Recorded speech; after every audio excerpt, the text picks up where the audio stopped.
following is a conversation with my good friend Shubhashish Koirala. This is his second time on the podcast, and I think this was a much more interesting conversation that we did have this time around. Last time he was on, we spoke about his show, the VAR show, which I would recommend highly to anyone who hasn't heard it yet. Are you living under a rock or something? Like, come on.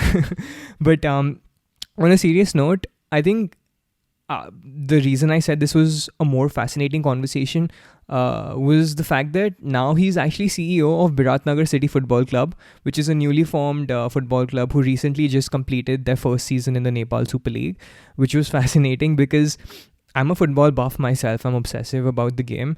And for people like me who think that they are actually managing football clubs when they're simply playing Football Manager, it was interesting to get a take of how sort of Shubhashish demystify some of those things, saying that running an actual football club is nowhere comparable to even playing Football Manager on your computer.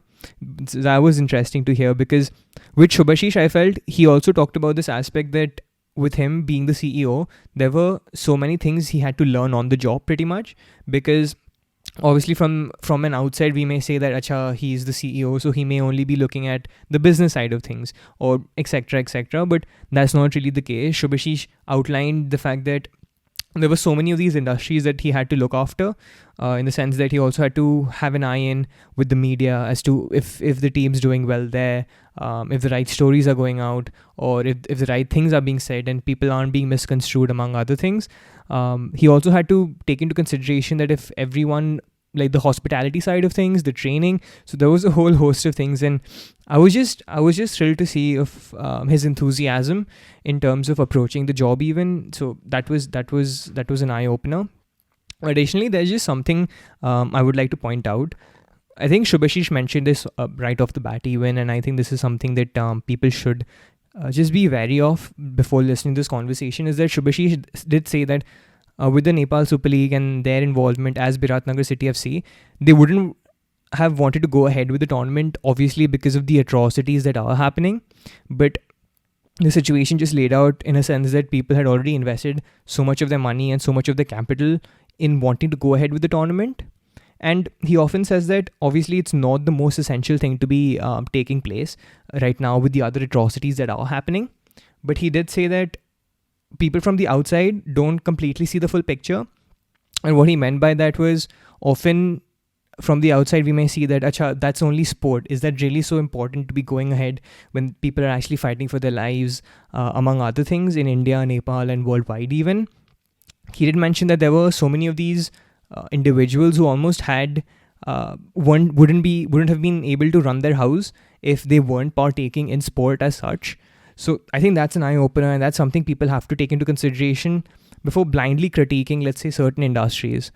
So yeah, that's something even I wanted to get off my chest, and yeah, that's enough of me rambling. Here's the conversation, and yeah, I hope you find it enjoyable. Hey Shubhashish, welcome back to the All Walks of Life podcast. It's a pleasure to have you on, man. Have you back on? Thank you so much, Ishan. It's a pleasure to come back. Like it's been how long? 6-7 months minimum. Pretty much, That yeah. we last spoke, and a lot has gone down. Second wave of the pandemic has hit, I think, both the countries and I think the entire world. Yeah. And I think the world has been a more experienced place, to say the least, in the between our two conversations. Oh, that's for sure. And obviously that's something we have to keep in mind. Obviously, I think we're in a really good state that we can even have conversations like these where you don't have to worry about our health or food or those sorts of matters. So I think that's really important to keep in mind. But just let the listeners and viewers know what you've been keeping up with. Like you're wearing your new t-shirt as well of your club, your newly formed club, and you're the CEO now. So last time I spoke to you, you were a radio host, and now you're a CEO of a football club. So like, yeah, take us through that journey. So I'm still a radio host. I do it every Friday. It's just that I still have some videos which are going to go out, and oh yeah, I'm a big fan, but yeah, and I have not put it out. Like someone like John Smith, who was Maradona's agent, I had recorded long back, but for some reason it didn't go out, and I still have I've edited that, and that has to go out.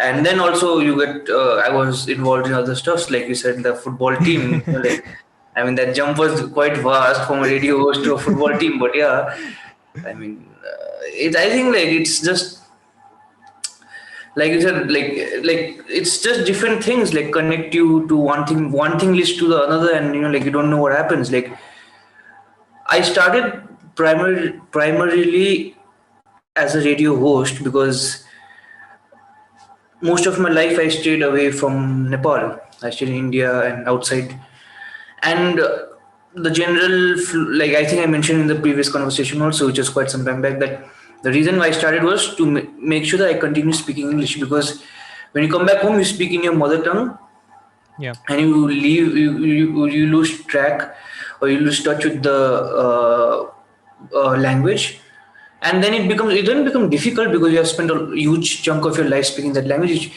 takes some time, so I just wanted to be up to date, and that if I had to make a flow chart, maybe starting the show on a radio maybe was the like how do you say it in terms of okay, maybe that was the seed, and maybe the football club is the plant. Right. Like one thing leads to the another, and yeah, so from the last time we spoke, now I am the CEO of Virat Nagar City Football Club, which is a club based out of Virat Nagar. Our is also not the best in this year's edition, but yeah, I mean, it was just a privilege to probably have the game despite so many bad stuff going around. Yeah. Like at one point you also think, okay, when you see that news, you're like, okay, are we doing something good? Because does it even matter? Yeah. Like because many of our team members' families were affected because of the pandemic when they were playing. So like sometimes you even self doubt. Okay, is it something good? But I think all in all, it has been good. Hmm. So there are few things here, but like first of all, like t- uh, tell me what that was about. I know I'll come to this aspect of starting off at the club and having the foundations being laid out and things, but like just how was that particular experience of as you mentioned that even during the COVID situation, having to play football and having to put on a shirt for your club and go out there and perform. Like how was that? Like obviously you spoke about this aspect that you had this aspect of doubt that are you really doing the best thing for society or what have you, because obviously there's so many other atrocities that are happening. But was it also perhaps also an aspect of inspiration for the people who probably were suffering from the virus, or who had relative suffering, or also were stuck at home, but then they almost had football as an escape, if I may call it, to say that yes, that so many things are happening, and that's what's been flooding my news every day on my Twitter, on my social media. This is sort of an escape. I can come for a couple of hours where I can sort of forget about COVID, even though it's all around me, and concentrate on supporting my club, supporting football, or something of that sort. See, for the audience, maybe, but I would say for the players and for the club, first of all, there were a huge amount of money already invested, so there was no turning back. That is primary stuff, like finances has to be on point. And in terms of, like you said, maybe people would get their head away, but even for them, it was like like football in India and Nepal, Bhutan, Bangladesh, at least the Shark South region Asian, yeah. is not very good in terms of what you see on the pitch, also financially. And this was probably a huge step up compared to what financially the players were being rewarded with. And due to the past lockdown, which already happened, I think this was needed for them to even survive. Like in many cases, not everyone, but many of them. And for them, maybe it was for the livelihood also, no? Like you are getting funds, maybe it distracts you, or maybe like you said, it can pull your mind off and you can enjoy whatever 2 hours or 3 hours or probably the entire day before Hmm. the game, or the entire foot, you can say like 48 hours before and after the game. But end of the day, even they have to feed their families, and like you don't know in this situation of pandemic where what happens, because if something as big as the IPL could be Exactly. at least postponed, not Yeah. called off, but postponed. I mean, anything can be postponed, and if if it had been called off, or if it not have happened, then probably it would be a kick in the stomach of many of the staff who are directly or indirectly involved. Like, like you said, like, if suppose this did not go through, the person who made this jersey, the laborer who was involved in making just would not have got paid. Like, it's not only the football people, like, like every place probably this happens. Or the hotel the team stayed, the guard would not have got paid, probably because they would just shut down the hotel. Like, it trickles down, the money trickles down. But I think it was a mixture of both, like, where probably it took your mind off, but that I think is more on the audience part, because they really didn't have anything to lose, because this was the first season. They won't probably be that interested.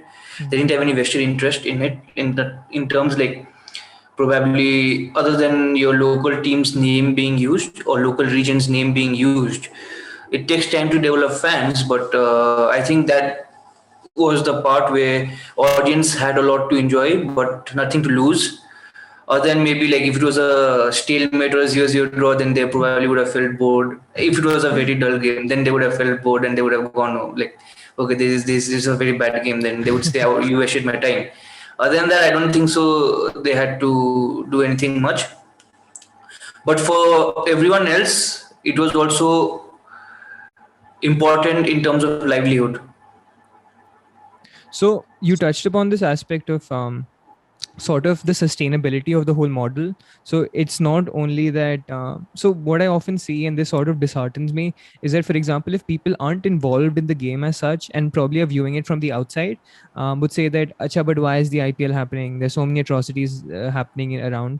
But then I totally understand that argument. But then they sort of don't see, let's say, the technicians who are working at the stadiums. How are they going to feed their families or something of that sort?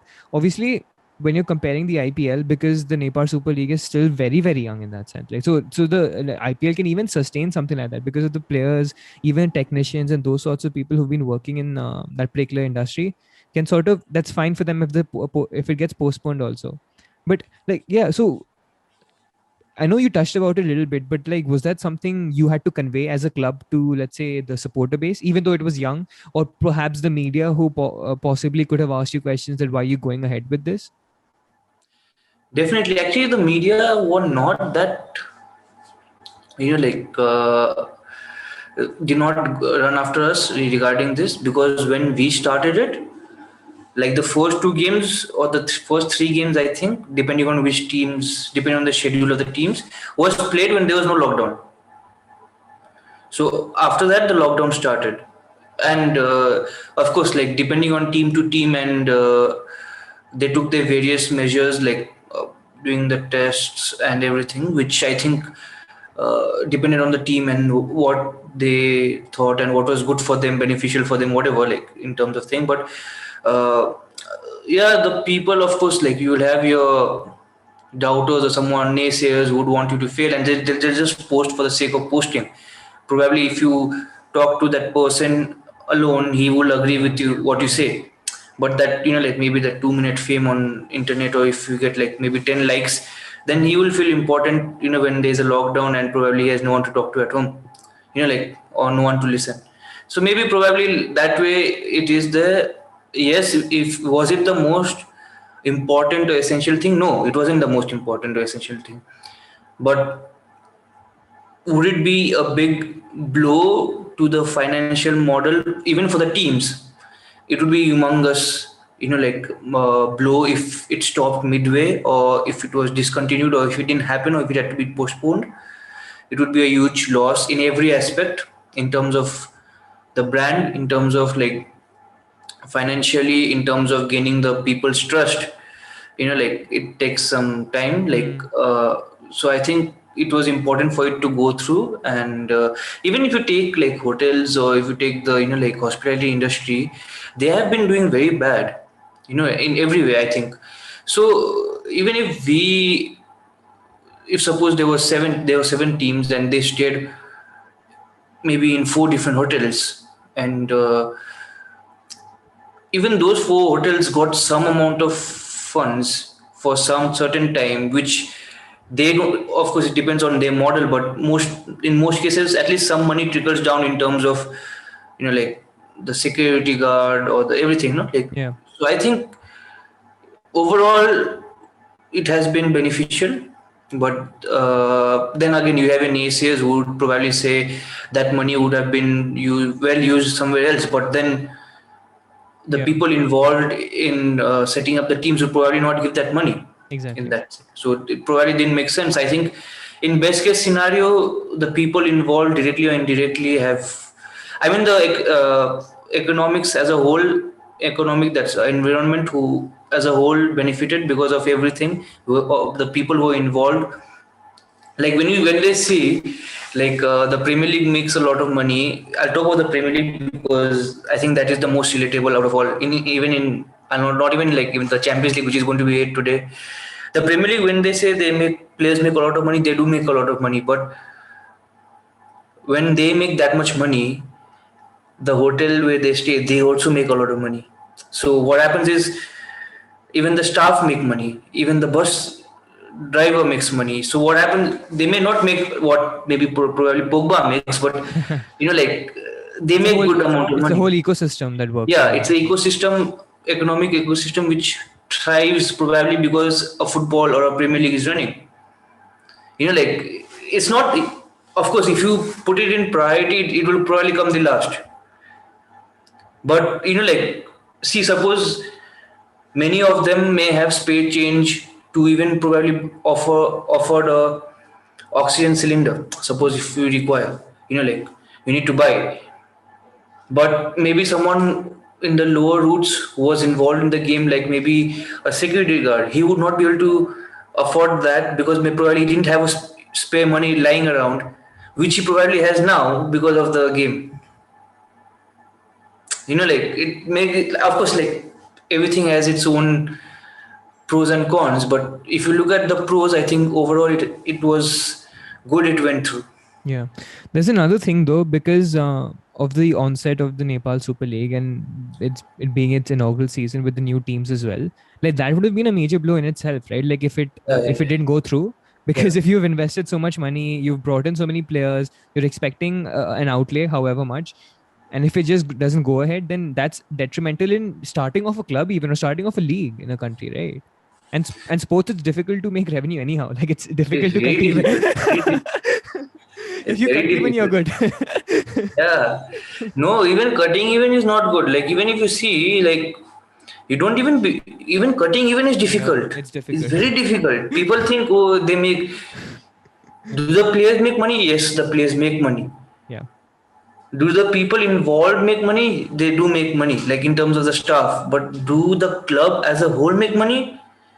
They do not really make money. They don't. Yeah. Because, like, see, like, it's like this general basic stuff, like, I'm not saying, okay, I support the European Super League or which was in the major controversy, but like you are a Liverpool fan. Konate signed yesterday. Yeah. But people want Liverpool to sign probably Mbappe. But from where will the funds come? No, the funds has to come from somewhere, no? It has to come. Yeah. So if they do not sign, then you will say that FSG okay, out, this out, that out. yeah. But end of the day, even they have to run their business, no? Like if tomorrow, if you catch a person, say that okay, you invest this much money into buying a player, they will not invest. Yeah. But they'll think twice, thrice. Yeah, FSG have bought the club on their own, so yeah, they are kind of entitled to probably like answerable to the fans also. But like many times I see this and I see it very funny. Like okay, you are contradicting yourself. Like you are saying okay, money. Even someone like Gary Neville, no, like you're saying football. He was the one voicing the opinion against a lot of this. But then he goes out and says, okay, United should sign this. and pay so much amount of money. I mean, like, it doesn't make sense. Probably he had vested interest where if these people went out to the European Super League, his club, Salford City, would probably not get the revenue. Yeah. He didn't speak out, at least in my knowledge, in limited knowledge, he didn't speak out. If you are such a person who would want to speak out against all this stuff, he didn't speak out against the laborers who were killed for the World Cup. He's silent in that matter. No? Why is there selective outrage? Like when you portray yourself as the savior or speaking for the like working class, I think Yeah. like World Cup stadium workers are as working class as you can get. Yeah. And I don't even know if you can call them working class. Like some of the conditions they're living in. Yeah, but Yeah. I would give them benefit of the doubt and call them working class. And Yeah. Yeah, no, it's frustrating, man, to see that. See, and that's the thing, though. Like, I think Sheikh Mansour, who's obviously he obviously has the City Football Group. So I think he's a big investor. Obviously, he's filled with money. But one of his financial analysts came to him. So he was speaking about what are your thoughts on investing in sport as such. He said that if you really ask me, of all the investments that are out there, sport would probably be the 1,000th thing I'd probably recommend. Because he said that people who get into sport or really want to have ownership in sport are simply people who have a boyhood dream of owning a football club or owning whatever sport club. It's simply because that you don't, so you just keep it as a side venture, but don't expect any revenue to come out of it. Have a empire of your own coming, like there's money coming through other industries. This is just an industry that you're sort of fulfilling your boyhood dream from. I think that's something that people don't sort of understand because they see these flashy numbers going about. And so I sort of want to mention this as well. So I went for this football summit conference in London. So there were quite a few of these agents and business professionals in the football industry who were there. And so there's Dr. Ekut Shogat, who's the agent of Mesut Mesut Ozil. Ozil. Yeah, and I had Daniel Gee on my podcast as well. So they were talking about that. You see a figure such as 40 million for Roberto Firmino or something like that, 36.5, whatever. But then you don't see that Liverpool have probably paid only 15 million upfront. And let's say 5 million is in 2 years time or 3 million is in 1 year's time. So even with the 36 million that the people shut at you through the newspapers or through Twitter to say that this is such a big number, but even a club like Liverpool, one of the biggest clubs in the world, has to almost go through this whole financial thing that they have to work it out in such a way, and it's very complex. But the fans just see one picture and they sort of derive a whole story from it. Does that make sense? Yeah, it does make sense a lot.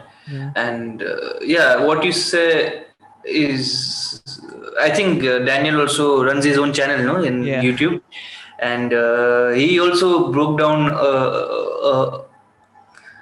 a myth, as to say, like when players transfer and they say, okay, this guy he'll earn United so and so money in shirt sales.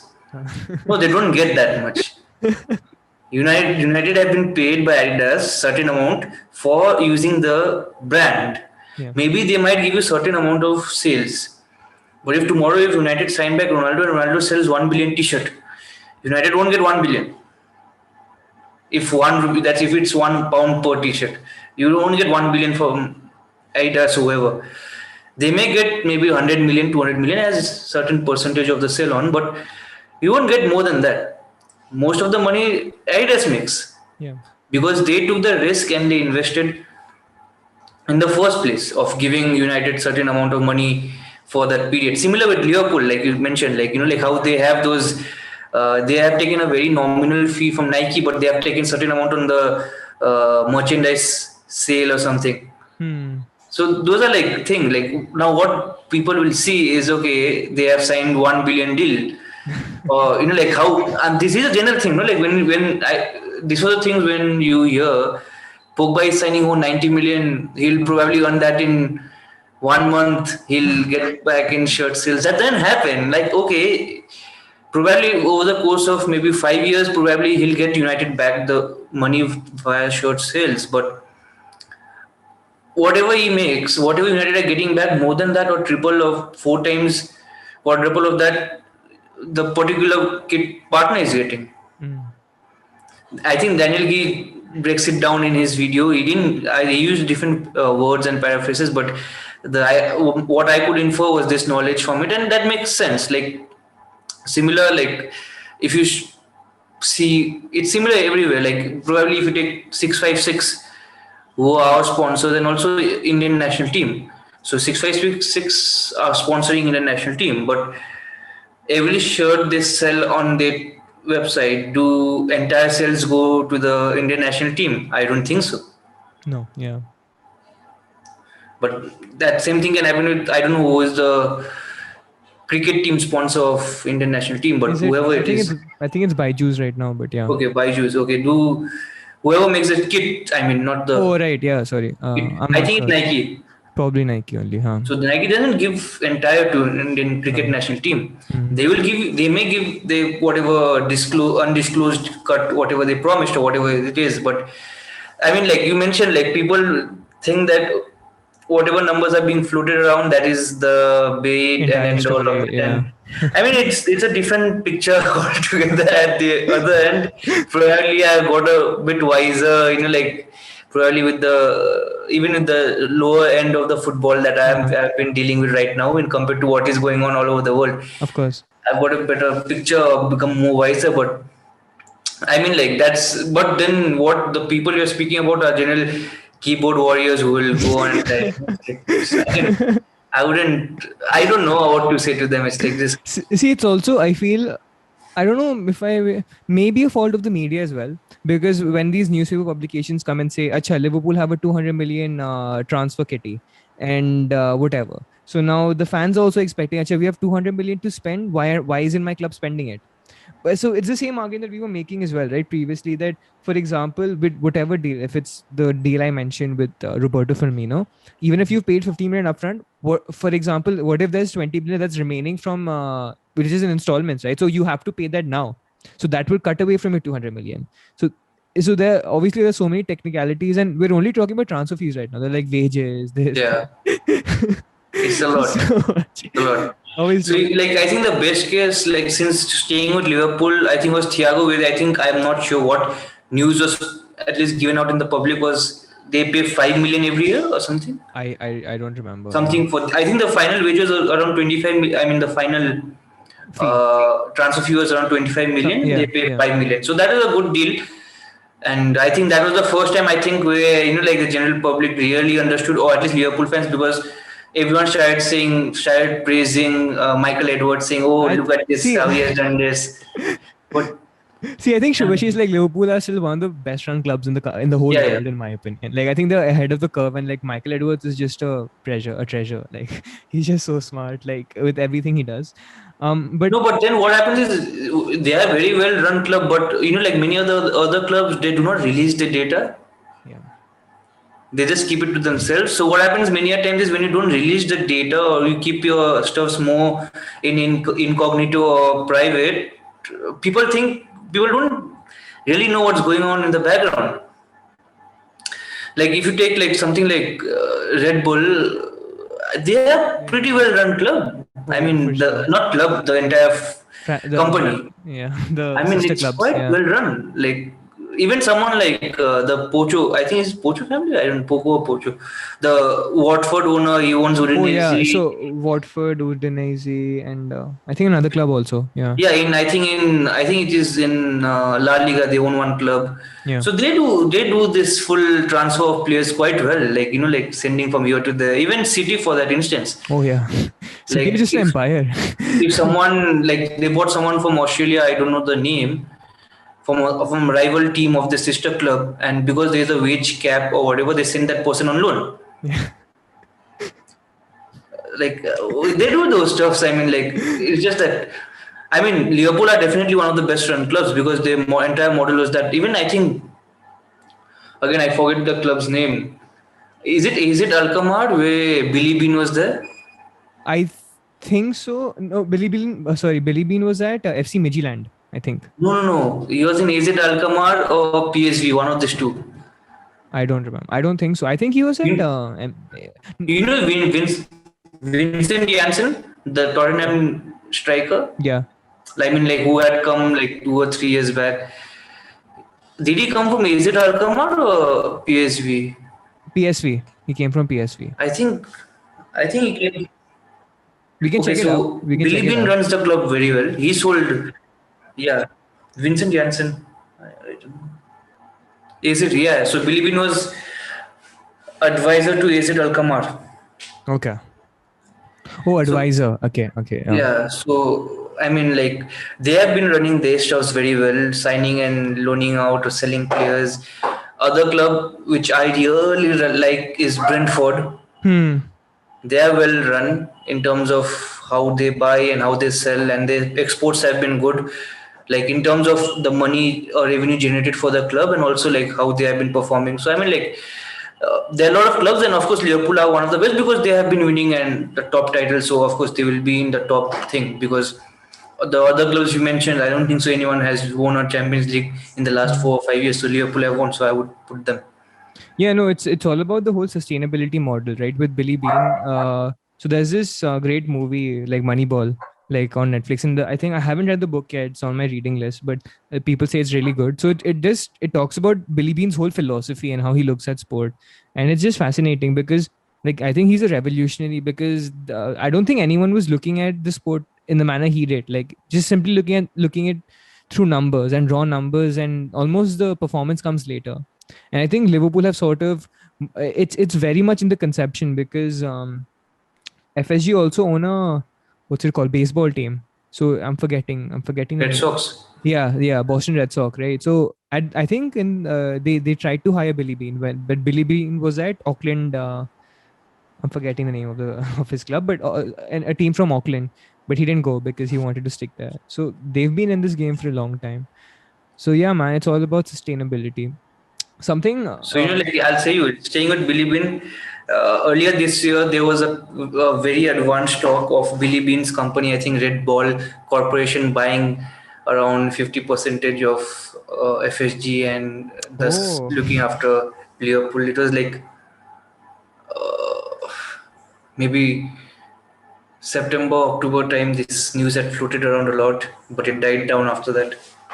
I don't know for whatever reason. I don't know, man, but I've heard interviews in which Billy Bean has said that he really likes Liverpool as like a city, as a club. Like he really likes the connect it has to the fans. So I don't know, maybe in the future, let's see.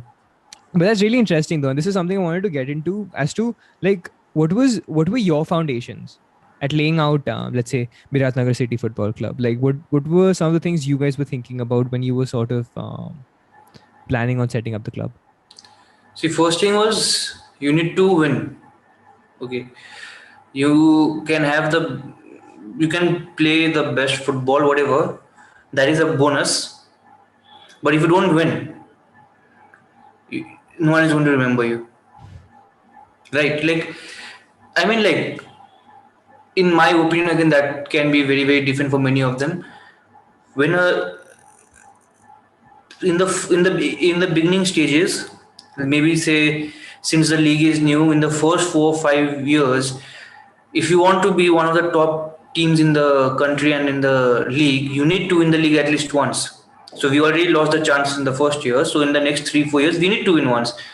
And people may argue, no, this doesn't really happen. This doesn't happen. But and they'll show you examples. Maybe they'll counter it by saying Barcelona they don't win, but they play good football. But then when La Liga, not the La Liga because La is the La Liga first started, maybe whenever it was long back. If you see the first maybe 10 years, they would have won, or when they might have been a major, upscale or upgradation of the league or the Hmm. massive change of the league, then they would have taken over or they would have won something. You need to win because then what happens is that's how you it lasts because you don't see like we mentioned Billy Bean and all these people. You don't see them being linked to Sunderland. No, when Sunderland are good club, big club, they have their Yeah, own very big great stadium. fans. Yeah. They are not being linked with them. It's just that you need to be good. You need to first create your base in the sense that see why do most of the people here support Liverpool and may not be Everton who are in the same region, similar stuffs. Yeah. At least in the last 30 years, if you say from 1990, They have been in a similar boat till Jurgen Klopp has came. I mean, in terms of probably Liverpool edged them in terms of trophies, but Pretty similar, yeah. similar. I mean, like Similar okay, Liverpool situations. had a more continuous Champions League places that they would get into, but That all e- in all, not that that too great. that too even recently. Yeah, not that great. But then you see what most of the time when anyone argues with a Liverpool fan, they say, okay, we have won 5 times Champions League. You won it long back. You won it fine, but then you need to have something to fall back on, right? So suppose the team that won the league this year in our thing, Kathmandu Razors, next year they have already picked up a set of fans who are going to support them because they won this year, not because they have loyalty towards them or they like their game style or nothing. They because they won. Yeah. You will have a lot of people who want to be associated with them just because they won in terms of sponsors, in terms of everything. Hmm. And I'll tell you why. See, the team that wins will get more media coverage in terms of like interviews or in terms of their philosophy or in terms of them being covered. If you're getting covered more, that means the sponsor gets more mileage. Like it's a cycle, no? It's like an ecosystem where like one thing leads to the other. Yeah. So either so for us also we had the best best environment for success probably, but we are not successful enough maybe in terms of like the on the field in terms of the trophy thing, but we in terms of player development our 5 players are in the national team, in the team which went to Iraq. I think 3 days back today they have the game. Of course, there are 5 players from Pokhara also, but I mean like Hmm. I think we were one of the first to use something like Instat Oh wow. data analytics in Nepal. So even the national team, I don't think so they used, but our players were exposed to something like that. Like so when they go ahead and probably go to the next club, it will be a normal thing, and they will demand that. So like of course those are like something you would want to give back, probably educate and improve the professionalism. Probably many of them think is wearing suit instead of probably coming and no, like generally when they come out or having a bus with your own home sticker, like as in like the decorated bus. It's not bad. It's professionalism is what education you give your players, that when they go back in off season they maintain their diet, they maintain the thing. That is professionalism. Professionalism is what happens after you leave them, not when they are You with have you. them Like with you, yeah. yeah, like you see, like Eden Hazard may be the best player, but he's not the most professional.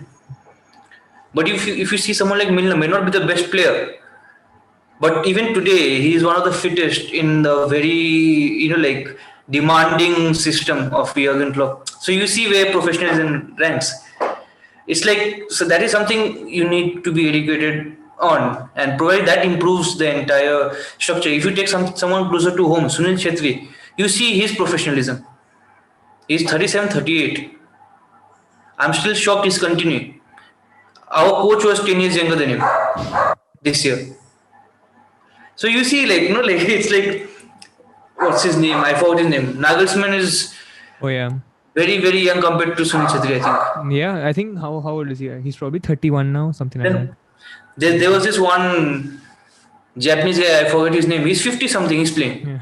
Or 40 or something, 50, I don't know. Yeah, I think he's the oldest guy playing professional football right now in So the it's like Japanese. those are stuff which need to catch on, and probably, yeah, these are things which are a byproduct, but I think winning is foremost important, because that, at least in the initial stages, that creates or helps sustain the club a lot. Like there are many quotes that go around, like in all these pages online, especially because I have been spending a lot of time online because of the lockdown. So like how this is not a new thing; it's a old thing. Like how money cannot buy you happiness, but money can absorb a lot of stuff which would make you worry.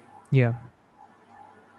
Similarly, okay, trophy is not the definition of success, but trophy can help ease a lot of stuff in which you can focus on something else. Like, like it gives you like an insurance even as an investor. It makes you think, okay, if you have won once, okay, they'll give you a leverage of more 3 years. Okay, you can try. I mean, Roman Abramovich is not the benchmark, but you see him being successful every year. That is difficult to do, and no one should do that because it may not happen to everyone, and you need a deep pocket to do that. Like keep firing managers, but then you see someone like Klopp also, like FSG, who have given him time, but he had to win. If you don't win, you need to go. Like Rogers played very good football. I mean, he did play good football. People may say that it was down to Suarez and everything. It was Yes, very probably, difficult. but you need to know how to use a player also. Sturridge also played well that Oh season, yeah, yeah. and he has not played how much he has Anything played. since that, yeah, yeah. Yeah, that means at least some part of that should go down to Rogers. Like whatever you say, some part. I mean, that's the thing. Like, I think for us, probably success, like going back to your question, was important. It's important, like winning a trophy, probably in the first 5 seasons, at least once. It's important because then it helps you. It gets the monkey off your back that you have not won. My biggest fear was us not winning any one game in the first season. It's the most shameful thing can be that you win your first game in the second season. That is a big thing, and one team I think that has happened. They have not won. Luckily, we won our first game itself, and we were actually the strongest team. But for whatever reasons, we didn't win. It's fine. It's football. It goes down. Even Liverpool didn't win, no? when they are strongest. So I'm also a Liverpool supporter, so I give you Liverpool examples. But then that happens to many teams also. Like Gerrard didn't win the Premier League. Then there are many of them, like Ronaldo. I think the Nazario didn't win the Champions League. So he was one of the best, if not the best. Like he is up there with the present Ronaldo and Messi, what he was even in his prime, but he didn't win. So I mean, like winning, of course, is one. Then second thing, what I would personally and as a club, also as a whole, our idea was to make the club sustainable. So tomorrow, by any chance, in case we sell the club, someone else who comes in, then have to worry. Like you see, someone like Inter Milan, they want to sell the club, like the owners. Now investors coming in are scared because most of the sponsors who are sponsoring Inter Milan were from China. So if the Chinese investors, and I heard, I don't know, I can be wrong, they are also partly invested by the government. If they pull out, the sponsors go along with them. So the coming investor has to look for a sponsor. I mean, like to sustain. Basically, yeah. So that becomes difficult. So that becomes kind of difficult. So then what happens is the club will go down. You will not find investors. A team that just won Serie A after defeating Juventus, as in like Juventus had the hold for 9 years. As soon as they won, the first thing they had to do was sack the manager for 7 million euros. They're selling, I think, Hakimi to PSG for around 50 million. They're selling half of the players. That means the club is not sustainable. Yeah. You win one title and you go out. That's not sustainability. But what Juventus did over 9 years, That's longevity. That's sustainable. Yeah. yeah, what Bayern Munich are doing, that is sustainable. Like Heinkes, not Heinkes, I for Uli Hoeneß, I think of who is of Bayern Munich, a legend. I think I read I seen his video or something like that. So when they had moved from the previous stadium to Allianz Arena, many of the fans complained. This does not feel like this does not have the feeling or something. I think you might have seen the video. So he says that not getting the feel of the stadium is not getting the atmosphere is your fault. You are here to make the atmosphere. If we don't move and we don't get the extra revenue, we will not be able to compete, which is actually true. Yeah. The atmosphere is what fans get. See, Anfield also at one point, somewhere down the line, did not have atmosphere when it was first made. Liverpool, I think they were in where? They were in Everton's ground. Everton were in I don't know, something like that. Yeah. Something I don't know. But somewhere down the line, Liverpool moved into Anfield. The first 5 years they didn't have atmosphere, right? You had to start from scratch. But what happens is that gives you extra revenue which the club can compete. Hmm. It's something basic like if Liverpool won or Liverpool have maybe 20 million extra revenue in terms of gate receipts, and they can spend that probably wherever they want. Then you have fans from all over the world coming down. Like I wanted to go to Liverpool probably, then I will stay in a hotel, which will in fact increase the revenue of the region. I'll eat somewhere. It's like that circle. Yes, the atmosphere is difficult to move on maybe from what something you have built, but sometimes many of these steps are very very important, to grow the club. Like I see West Ham complaining, yes, and even media complain that, oh, the old bowling ground was better and the atmosphere. Yeah, maybe it was, but if you are getting more revenue here, and if West Ham can use that, now again it depends on the owner. If West Ham can use that well, then you are looking at something longer term, no? Like okay, this can be developed into something bigger. Like Tottenham's new stadium, like I mean, it's the remodified White Hart Lane, but this looks good. Like at least in the Amazon Prime, what they showed, it looked good. So I mean, like, yeah, you can't. And again, like, you see something like Old Trafford. I think 1 or 2 or 3 years back, in one of the before the Derby, there were leaks. Like from the top. I mean, it doesn't make sense. No, you need to reinvest and probably go. Whereas you see cities thing, I think they also moved stadiums. I think it was, I forgot the, I think so. I'm not too sure. I forgot the old ground's name, but they moved to, I think, Etihad now stadium. So that is good. I mean, like, it's just like how you grow Change with it. houses. Yeah, it's Move like, to it's big that, house. and it's not like you change it every year.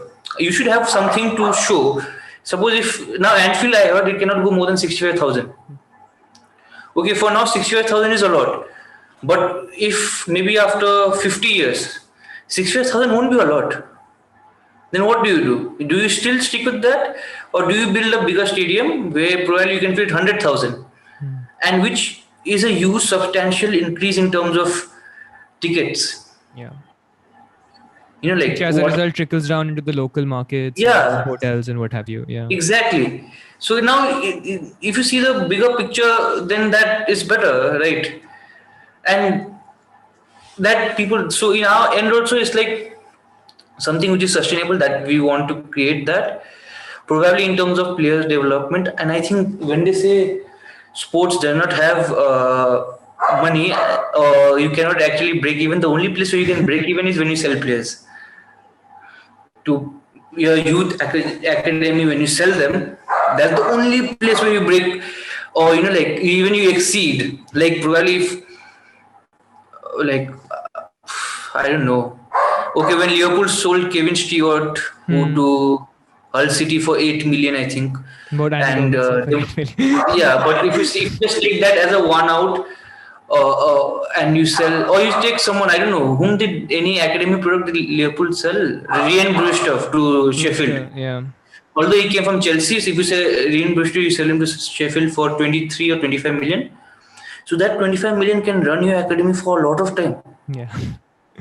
And imagine you can get like 10 more Ryan Brewsters from there. Yeah. Like 10 more 25 million each, Exactly. whatever. Yeah. Yeah, so that's how you run your club. I think United have done that very well.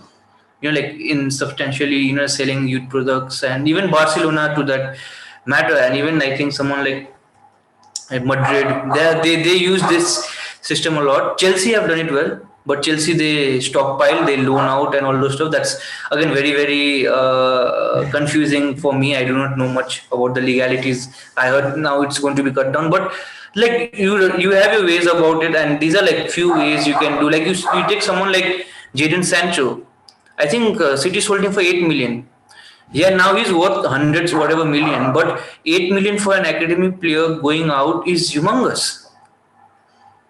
Imagine it's a lot. It's really a lot. And I think he was 17 or 18 at the time. Yeah, 8 million for a a lot. 17. Yeah.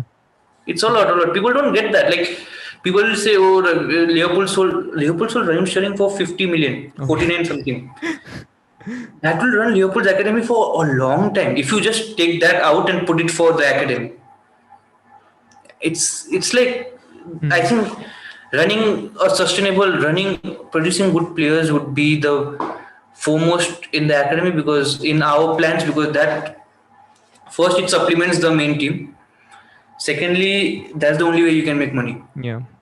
Like, at least what I can see, like in terms of making money, in the sense that making it more sustainable. You can't make everything sustainable. You can divide and make different aspects sustainable.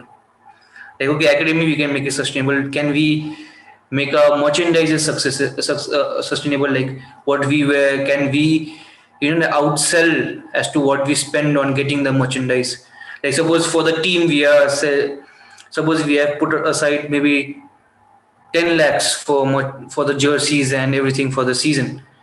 Can we sell minimum 15 lakhs so that that amount of money is covered? So it's just being, like, you don't really invest in that, and provide that money you can invest in the team. Like, instead of voting, so you can just, like, in my way I would what you call dissect of entire plan into multiple plans, and probably keep it aside and try to make different parts sustainable, so that becomes more better. See, the main team are never going to be sustainable. The starting 11, the main squad, they're never ever, like, they can be sustainable, but it's very rare, because then you need to start paying huge money, and those monies are not coming in the Yeah. club. Yeah. So that way, yeah, I mean, like, so our basic plan, like, if I had to cut it down, make it sustainable, win, and also produce good talents, and going forward. See, I want to get into this whole aspect of sustainability and like the whole philosophy you have around the club, which is fascinating. But I also sort of want to understand, like, how was it that you set up the club? Like, what was some of the legalities? Like, what did it take? So, for example, like, did you guys reach out to, for example, the authorities at the state federation, sorry, at the football federation, saying that this is something you guys like? Yeah, what was the procedure like? Because I also want to understand how actually it started, because that to me is also very fascinating as to how the club was formed. Yeah, so first, what do you do is you first make a company. If, at least for us, first we have a company which really, like, what do you call, which owns the club. You can have your own companies already, which you can make it own the club, but by chance if you want to sell the club, then again there'll be a problem. Like, how do you sell it? So if you make a company which owns a club, and if whoever are the investors, they are the owner, whatever the stakeholders, then when you want to sell, it's easier. Like, you just sell that part. You don't actually have to sell the other aspects, so it's easier to get rid of it if ever you have to get rid of it, and your other businesses are separate. So at least from my point of view, that was important. Like, you need to make this a separate entity, at least in terms of legality, that this is a separate entity, and you do it. Secondly, now then you go ahead and you register in different councils, like, as in, like, you need to register, because we had a lot of support even from the board of directors of the league, and they spoke to the main association, and they helped us what you call register the club and everything in the main association. And then we also did it in the state association, which you don't really have to do, but since you are from this region, it helps if you are really associated or if you are registered here. So Yeah. those are the major three legalities that you need to do, out of which only one was actually needed: the associating or registering with the main state association. Other two, it depends how you run the club.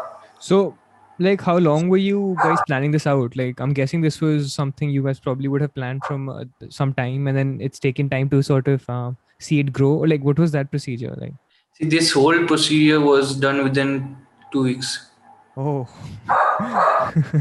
2.5 weeks, not even 2 weeks, 2.5 weeks. I mean, little more than 2 weeks. So it was like, Wow. like, when you look from outside, you think everything's so sorted, like, but it's not. Everything happens at the last moment. So starting a company, I'll see how difficult it is.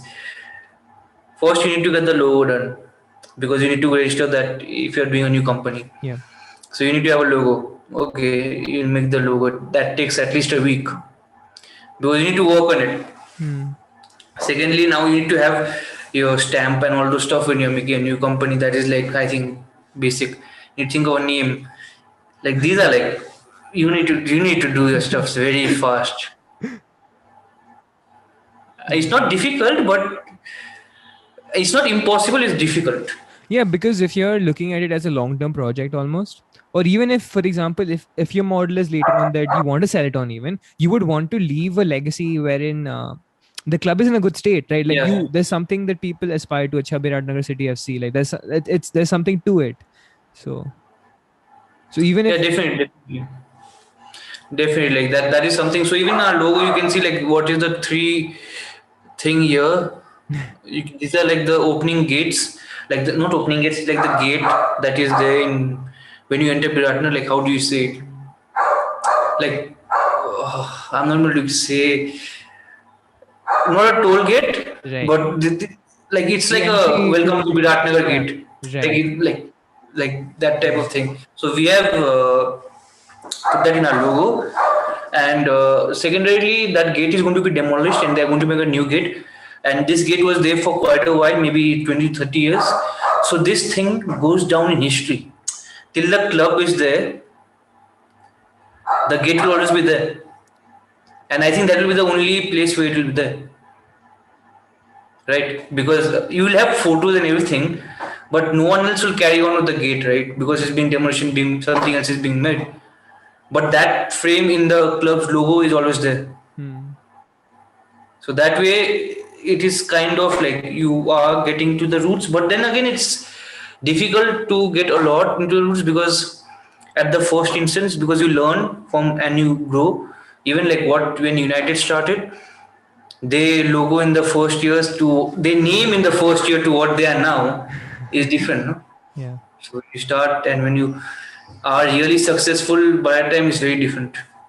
So Shubhashi is like something I don't know about you in that sense, but like, do you is your background from Biratnagar or Yeah, yeah, so I'm from you're Virat. from Biratnagar? So like, how is a place like in terms of their love for football or their love for sport, or See, is it something that you are looking to grow in that particular locality? see, football is people are quite passionate Yeah. about football in this region, and yeah, it's I don't really have to grow it; it's already there. Maybe I have to tap on it and make it like grow, not grow. I wouldn't say grow, but I would just have to like put Tap the the finishing. untapped potential basically. I mean, just increase the fanfare, not grow it. It's already there, but just make it more like change many things, not entire things, like some certain stuffs like buying merchandises. Those are stuffs which needs to be changed. I don't think so in India also people buy merchandise. They don't buy. Yeah. Yeah. And until unless I know it sounds so like Even for like cricket, like even like yeah. leave football alone, even for cricket, people like wear their jerseys 5 6 years old. I do that. So what happens? It might sound so like rudimentary, and that you hear from all the business-related people or everyone. But until unless you don't buy merchandise, the club will never survive. What happens is, first of all, not it won't survive. I By the mean, way, I've ordered your jersey. I'm just waiting thank for you to you, come. and it looks very good though. Yeah, yeah, it's It nice. looks really good. That's why I would not say you to buy something which is bad, even if it's our product. They don't have the mask on, I would say to buy the mask. Or even I had requested them to send a mask to every order. The mask looks extremely good. You should, if you get an opportunity, I'll ask them if it is possible to send, because even for them, Delhi, It's I difficult, think yeah. I think they're, I don't know where they're based. Either it's Delhi or Gurgaon. Then it should be fine. Like Somewhere there. there wasn't a problem for me to like order the thing, so that No, wasn't a no. But problem. then what happens is, I think factories and all are not open. Yeah, Something like that, or something. And I think, but then shipping is going ahead. Like for most, yeah, shipping is going ahead. It will come, but I mean, like for them also, like they have limited amount of workers, and I heard the amount of cases were very high So practically everyone who has come to the office or the factory, everyone has had COVID in some point or the other, or will have gotten it from the factory. So even for them it's difficult. But yeah, like buying merchandise, what happens is first the concept of free kids goes away, which is not humongous thing. But what see from merchandise, we will not make a lot. It's substantially nothing. But what happens is then they start respecting the club, they start respecting the players. Like when you buy merchandise, then you expect more from the players because you are contributing directly.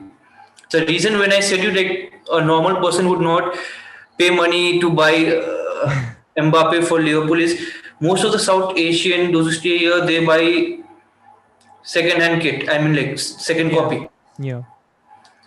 They many of them do not have access to live television, so they watch illegal streams, which really does not help Yeah. to them. I mean, it may look like a penny in the ocean. Okay, one guy is watching, but it's humongous amount of people who are watching like that. I mean, the merchandise factor. First of all, it also helps in branding. So if many of them wear, and secondarily, what happens is uh, since people start paying for it, that culture, like I said, you of the free goodies goes away. Which is it first. What happens is the players will want to play. Like like if they see others playing. Like if you see, like if you ask anyone on the road, would you want to play for United? Any player in any part of the world, they'll say yes. Why? Because I have seen many people wear the jersey. I mean, they would have seen TV later on, but even seeing a jersey, It's a like a brand small. name that's already there. See, It's like, when we sell merchandise right now, it is not for the present crowd. It is for the next generation. Because if they see when they are growing up, they see people wearing jerseys of a club which is close to their home, then they get inclined. Like many of them would have seen Liverpool, many of them wear Liverpool jerseys when they were growing up. So then they were inclined. Like maybe you and me saw Liverpool because the generation before us saw Liverpool successful. So they were wearing Liverpool jerseys. So maybe we saw Liverpool. Our generation, those who came new or who started watching football then, they started wearing United jerseys. So you see United fans. So it's like those, no, like it's like a cycle, like what, and it's just that you don't want to be any part, like you don't want to be in the losing part. No? yeah. So if you are starting out fresh, you would want to support a team which wins. When you do not have a direct contact, like if you have in IPL, you would want to support Delhi Capitals because it's the closest, I think, for you, like where you stay. Yeah. So that makes sense. Then if you support Bangalore, you can support Bangalore, but then Delhi has more maybe It's more connection with you. it's more, yeah. But in terms of when you're putting it outside, from if suppose I start watching basketball, I don't watch basketball. If I start watching, I'll support LA, what do you call LA Lakers, Los Yeah. Angeles Lakers. Yeah. Is it Lakers? I think so, yeah. Okay, I'll support Lakers because I have seen them win. I have seen the jersey outside, so I Yeah. think that is successful. No, I would not that because it's only successful because that's the only team I know. I know Celtic are also there, but then they were also Boston successful. I Celtics, think yeah. for quite some time. Yeah. So it's like since I know them, my first instance is when I see the roster or when I see the chart, I'll see okay where are these. Okay, I know only these two people. Huh. So I'll go and see their players. So automatically I'll start watching their game more. So is that way like you try to see right now it's difficult for someone to convert you from being a Liverpool fan to a Chelsea fan because we have been through it. But it's easier to convert someone who is in grade 2 or grade 4 or grade 5, Yeah. like to convert to a City fan because if they see okay they are winning and also you get merchandise outside, you see many of them coming, they will want to go and join. So yeah, so that is like the jerseys merchandise is for the longer run. It helps create a new, but and when you buy something, you get more passionate about it. Yeah. Like you don't complain about the free Wi-Fi at Starbucks being slow. But you complain about the Wi-Fi which you pay at home if it's slow. Is that kind of makes sense? No, totally. Something like which connected me to this particular thing we're talking about is this. There was this one friend of mine, and he doesn't watch football, so he doesn't know anything about football really. But his mom got him a United jersey, and he was wearing that somewhere abroad. And there was obviously another guy who said that when he looked at his jersey, oh, he gave him a thumbs up or something. And then that guy, my friend, particularly took a couple of minutes to figure out why is this stranger looking at me, but it's just because he was wearing that jersey. And mind you, my friend knows nothing about football. He just knows that United is a club, like, I don't know, Lamborghini is a car brand. It's like that for him because it's almost become so into pop culture, Yeah, it's so into the media that it's fashionable to wear it, a football jersey, even if you don't know. Like, for example, with us, right? Like, I don't watch basketball as well, but I know the LA Lakers jersey and how it looks like and those sorts of things yeah. because you've seen it so often, right? So yeah, no, there is definitely something to that. But See, go on. like I haven't seen. I don't see baseball. Hmm. I don't see anything. But you know who Billy Bean is. You know what Moneyball is because you saw a movie. It's in Netflix. Netflix is a popular OTT platform which is cool to watch. So you go in there. What is cool? Okay, you see Brad Pitt is cool person. He has done this movie. Let me. Oh, it's something related to sports. Oh, they are underdogs. So end of the day, that's how even the main team. That's how Billy Bean has become a brand. I think only being the guru he is in sports analytics, he had built a portfolio, but that would remain only among the Geeks like us. or whoever is involved in the sport. Yeah. But what happens is the movie expands it to a different thing. If you take something like Dangal only, the people involved, the athletes on whom the story was based, they personal profiles grew exponentially after the movie. Or if you take any other which is like based, like even something like Milka Singh was a very known person, but after the movie, probably it increased his profile even more. So like those stuffs do require those, like you said, like United thing. It becomes like a thing. Yeah. No, totally. Um, so there was something I wanted to come across, and we were talking about this earlier in terms of sustainability, really. Um, so obviously this year was an auction-based year, right? Like you guys had an auction. So is that something the Nepal Super League is looking in the long term, or is it also possibly in the future going to implement with transfer windows and those sorts of things? Like, I'm not well versed with the system, so how is that broken down? See, personally, for me, I think there will be a congress of the people and of the team owners, and they will debate on this, or probably they'll take their input, and whatever happens, I think it will be. I would personally go prefer a transfer based system because we have built a base where probably we attract the coaches and the players irrespective of whether where we finish in the squad in the roster. Even if we finish last, I can assure you, maybe other than the sponsors, we in terms of the playing 11 or playing entire set and the coaching staff, we would attract more compared to others because of what we can give to them, like in terms of professionalism. Probably we are not the most well paid club in terms of our salary base, but in terms of like the professionalism of what we get, the stuff that you get to work with, probably at least at this juncture many of them are not exposed to, and it's new for them. Even for them the learning curve is bigger, and probably the people who are watching our games are slightly maybe bigger, probably down to the radio show which I hosted. Because of that, the people whom I interacted with, they watch maybe some of the games because I Hmm. they know me. Like even you watch probably Nepal Super League because of that, and because of that it grows their personal profile. Like if you like someone from our team like a lot, you would go and follow them. If someone is extremely good, so maybe just be one like on their social media or one Hmm. follow, but if many of them do that, it grows and they become a brand. Other teams also can give them that, but I think in terms of maybe the exposure that we can give to different techniques like something like datas and which other aspects. I think as of now, at least in the first season, we were the only ones who had done it. So, in terms of the auction versus the transfer window system, maybe perhaps it may not be the worst for someone like a Nepal Super League to go ahead with an auction starting off, because it just provides that sort of financial security, right? Like from my little understanding of Yeah, how yeah, it yeah. functions, right? Because with the transfer window, there are so many things to take into consideration with the legalities and contracts and See, you can only go into a transfer system if you can sign the players on a long-term deal.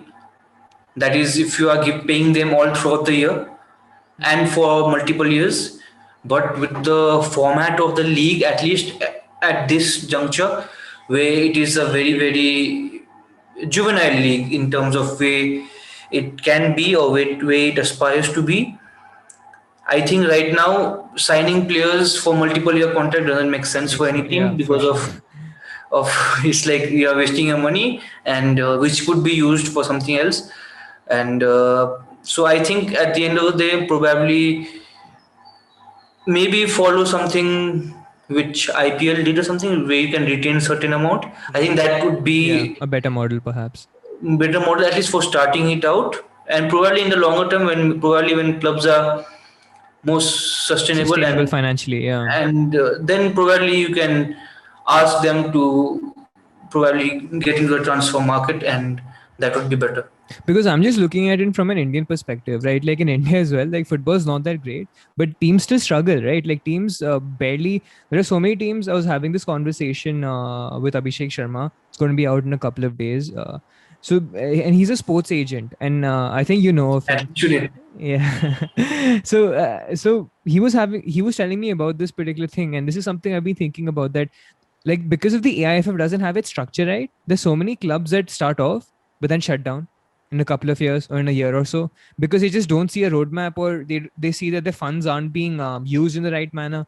So that's just so important for like the league to get the structure right. Additionally, so I was listening to this interview of yours, which you give to, I think, our Birat Nagar, the YouTube channel, the news network.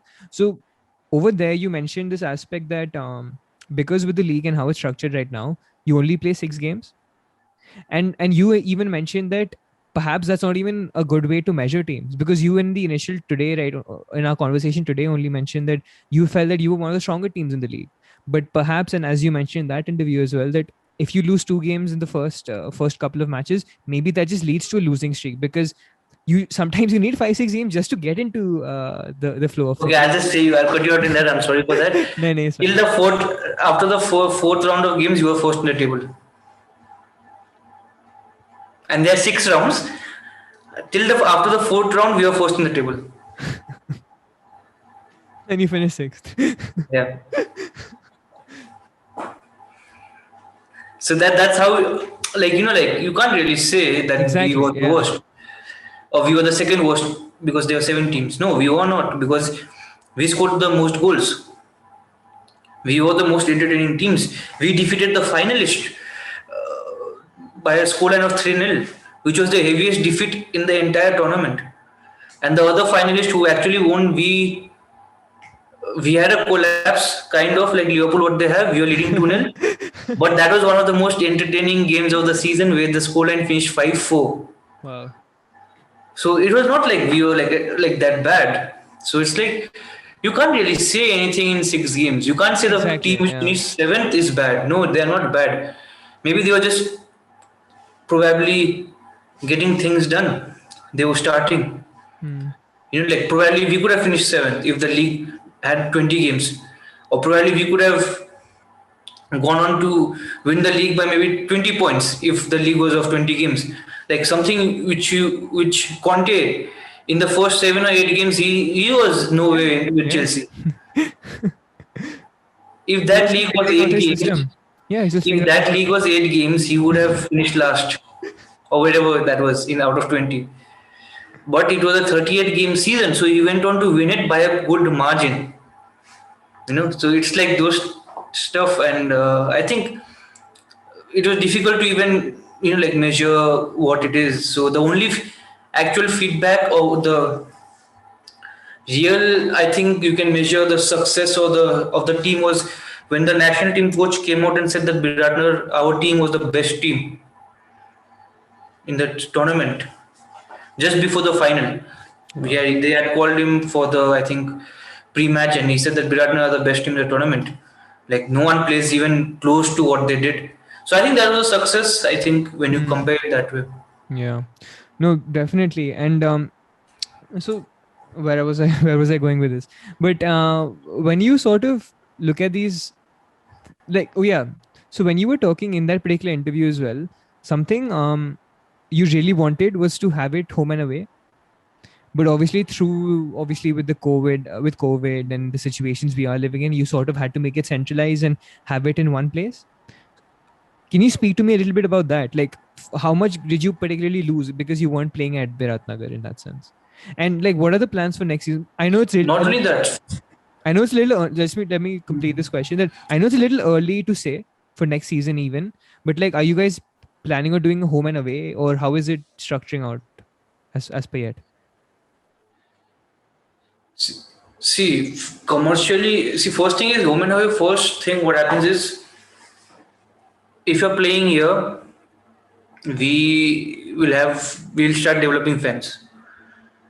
If Delhi Capitals, if I know IPL was suggested to be played in Dubai this year also Yeah. because of COVID. But if every year they start playing in Dubai, then they'll make it Dubai Premier League, not IPL, no? See that, because if you don't play in the place where you are, see again it comes from the same thing. Why will people buy merchandise when you're playing somewhere else? They will not have that connectivity. That's the thing people actually complained about in terms of the European Super League also, right? You'll have, or forget European Super League, the La Liga thing, where they said we'll play one match, the 39th game of the season in US or something. It was like spoken about. People won't agree. And there's just one game, imagine. So what happens is, what the basic problem is, when you have it here, you start developing fans. You start having people who come and watch your games. When you are in playing a centralized venue, it becomes difficult for people to come and watch. Not that people won't come. First of all, we were playing behind closed doors, which was Hmm. unanimous decision taken by all the franchise that we will go ahead, because in that also the franchise lost humongous money because of gate receipt. And to have it home and away, probably more than the gate receipt, it would exponentially grow the club's brand, because when you're playing at one centralized location, probably, and also like not only the brand, everything around it, like what I said to you, like the guard there was getting paid, Hmm. which is probably as of now one of the lower end in that full football pyramid that happened over here. Even in our home or different region, the same level in the pyramid would have got paid. So you are hitting two places. Hotels are also being run here, so they are also getting customers. Like it grows the entire economic environment. It makes it stronger. And yeah, home, because if your name is like, it just some basic stuff, like if you're from Liverpool, you don't want your home games to be played in Yeah, that of Liverpool. course. I Yeah. mean, there's no other reason also. Like you don't even have to justify. Like if it's there, it's there. You need to play there. If you have a stadium and everything, then it makes sense. Do we have a stadium? Yes. Is it capable of hosting the games? Yes, it is capable. So why not? Yeah. So that's the entire thing. So how about for next? Have you guys? Obviously, it's too early, I'm guessing, to say anything. But have you guys had discussions in that sense? Yeah, of course, that is something that we would love to have. But again, you need to look at the technicalities and the logistic of it. If it's even Right going now, ahead next year, like maybe, like we don't know about COVID, right? Maybe I don't know yeah, if it yeah. So goes. if first of all, if it goes ahead. Hopefully, it goes ahead. And secondly, if we have teams coming down, you need to have minimum two proper level of hotels where home team and away team stays. You need to have two proper level of training ground so that you don't complain. Like as a home team, you need to make sure that these are some things. If an away team is coming, you need to help out. So those aspects also need to be looked at. Like not only for Biratnagar, I'm talking about even some other places like Anywhere, yeah. the Seven franchise. Any place you go, it should be better, and also like the connectivity. Like right now, Kathmandu probably is the only place which is connected to every other place via flight. Like Kathmandu to Biratnagar, you have like 6-7 flights a day, and Kathmandu probably every other place has at minimum 4 or 5 flights a day. So from the center, it is easy to like diverge, like to go to thing. But for us to go to some other place like Dangari, which is in the other end, you need to take 2 flights. So like from Biratnagar to Kathmandu, Kathmandu to Dangari. So what happens there is you increase cost, which like people may say, okay, that's not a lot, but over the span of maybe a season, It all it's counts, substantial adds amount. up. Yeah, yeah. It's substantial amount. So then, of course, that doesn't mean that you do not have a home and away ever. You need to find a good balance where everything, if not is beneficial, at least the losses are as low as possible. Yeah.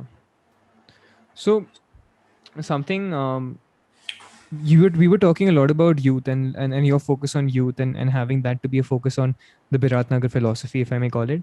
So I think have been mentioning that particular interview because I saw that just in preparation of this one, that you also mentioned that you also were very inspired from how India have, let's say, the Baichung Bhutia football school set up, or even how Bengaluru have their setups in around the country. So, like, what was your thinking? Not only I think you sort of touched about having a youth system come through, so there's almost this organic way of promoting from within, and then having those players come to the first team, but also in the fact that perhaps with this youth side that you do create in Biratnagar, there are so many of these local talents that are then spotted, perhaps, and not only from Biratnagar. Let's say maybe from other regions surrounding, who you then scout and then they come and play for Biratnagar. So, what is like? Can you walk me through that model? See, first is like when you scout talents, you don't only do it for yourself, you also do it to sell them. When you develop them, you like, okay, you may not get a lot, you may not get what City got for Sancho, but I mean, like, you get some amount which is uh, good enough, I think, depending on how you, first of all, it depends on how you negotiate and every stuff. So, I mean, like, if you're a good negotiator, you will get decent amount in what's probably something new in this region, you'll get, which will grow once everything starts growing. But that is the foremost thing, and I think the major win for any team would be like if you can play an entire 11 of that region and probably win the tournament without having Yeah, foreigners. yeah, That would be a major statement, no? It will go on to show that okay, you are good enough, and it's not only the player's capability. It will show you, it's like it will show your capability, that what you have done. You have created an entire 11 of homegrown entire players. squad, playing 11 who can compete with other teams from the country, who may also have foreigners in the teams, and you still went on to win the tournament. Then it's amazing. This year we had 3 foreigners who were good. We had Pedro, who was a very well versed player in India in I League especially. So he came in, he scored 4 goals. But what if we had someone like Pedro here who could score goals? That would be amazing. I'm not saying you would get his quality, because in the time scale of football time scale, Spain is far ahead Of of course, Nepal. of course. So even if you are a very bad player, or if you are not very bad, I would not call it very bad, but if you are in the standard, if you are playing in the third division, you can be the best player in the country in some of the countries here. Like most of the right now it happens, but most of the I League teams or other state league, when they get foreigners, they are not household names in the countries. Like from Europe, they may be like Asian household names, but not European household names. So when they come here, then they go on to be household names. Like Pedro was not a household name in his country. Hmm. the Hyderabad striker Aridane. I think he played Segunda. Okay, Segunda is a very good level. I mean, it's not bad, but he's not a household name. But he is a household name in India, right? When he comes back, so it's same thing. Like it's like creating your own talent instead of buying it. That would be the ultimate success. Like if you can field an entire 11 where you have probably had them come through and they probably win, that would be like once that happens, I'll sell the club. See, but see, like obviously there's romantic aspects to it. That obviously if there's a young Yeah. boy from Biratnagar who comes up and represents the club, scores goals or whatever. And I'm just talking not only as a striker, maybe goalkeeper, good defender, whatever, leads from the front. Is like a really good player and wins them the league. That then inspires so many players across Biratnagar, but across Nepal and Hmm. whoever's watching the league. Maybe people from India watching the league, people from Yeah. Bangladesh, whoever's watching the league as such would then get inspired from it and then would want to go and contribute to the local club. And that Hmm. just creates an ecosystem in itself, right? And yeah, man, like that's just a beautiful approach to hold in that sense because I feel Other thing, coming back to finances, and just sorry to cut you out. If an yeah, entire team of 11 comes in, so at least their family members will buy the merchandise. If their family members watch the merchandise, wear the merchandise, their neighbors will also want to buy. So it also in that aspect also it grows. yeah. No, for sure, man. Like and but also because I feel that, and maybe I'm wrong, but I genuinely feel this way that many of the modern clubs, and this is not only in Europe, but also in India in that sense, or any of the South Asian countries you were talking about, they would go for the quick fix almost. And I can sort of understand that because obviously there's so many financial restraints and there's so many things that you have to meet as a club to just survive, really. So they often have to concede this aspect of youth development because they sort of need to survive, so they need to get these players. And it doesn't matter, for example, some of these players are 35, 36, but they just want them for half a season because they know that their quality will sustain them for a little bit, and then they'll think again, maybe they'll bring another foreigner, maybe they'll bring another experienced Indian player. But in that sense they would then concede that aspect of promoting from within, which is like just great to hear that that's just a core emphasis of your of the football club. Definitely, that is something like, I mean, even financially it makes sense, no? Of If you course. have Yeah. if you're having to pay more to a foreigner, I mean, you'll have to pay more. So here it'll be cheaper, and that way it And makes sense. longevity obviously, Yeah. yeah. Like like maybe this is just a silly question because I mean I've stopped now, but I used to play a lot of football manager, and like I thought like, okay, I'm living my childhood dream of running a football club and all that stuff, but you're pretty much doing it in real life.